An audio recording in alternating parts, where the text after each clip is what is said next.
Well, first of all, the corporations are very involved in the war machine because the industrial part is now a supreme influence on the U.S. military budget, which now is half of the entire federal government's operating budget, and as well as affecting foreign policy. We are in the advanced stages of being a corporate state. Corporations are artificial entities and not real human beings. They don't vote. They don't die in Iraq. They don't have children. They are entities that are dominating our politics, our electoral systems, our universities increasingly. They dominate almost everything.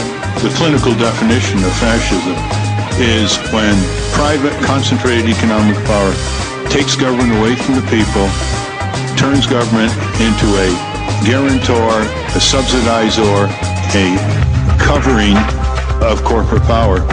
Corporations now have their executives in high government positions. They have 35,000 full-time lobbyists here, like the drug companies, getting all kinds of subsidies from Congress, and they have 10,000 political action committees.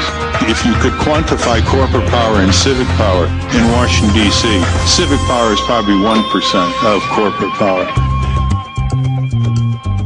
These giant corporations are dictatorship, and they have enormous power without anywhere near the commensurate responsibility. It is interesting that our political leaders don't like to discuss it. I mean, every politician in this town knows who runs this town.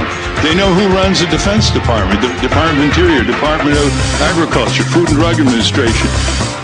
And there are only a tiny handful of politicians who will raise the banner of subordinating corporate power to the sovereignty of the American people. The debates are sterile. They will not confront the corporate crime wave.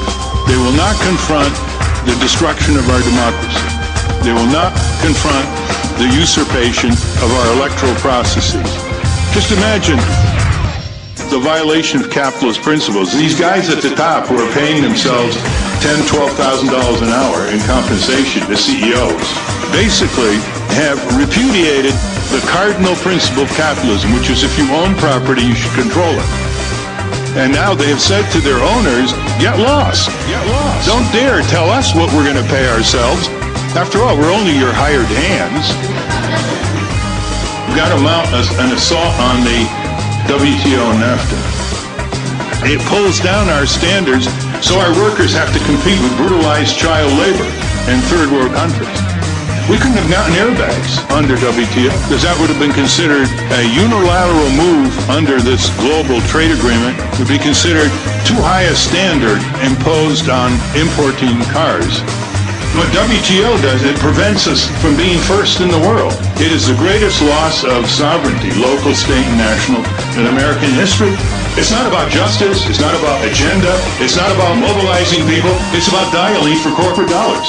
These two parties have sold the U.S. government and the American people to the highest bidders.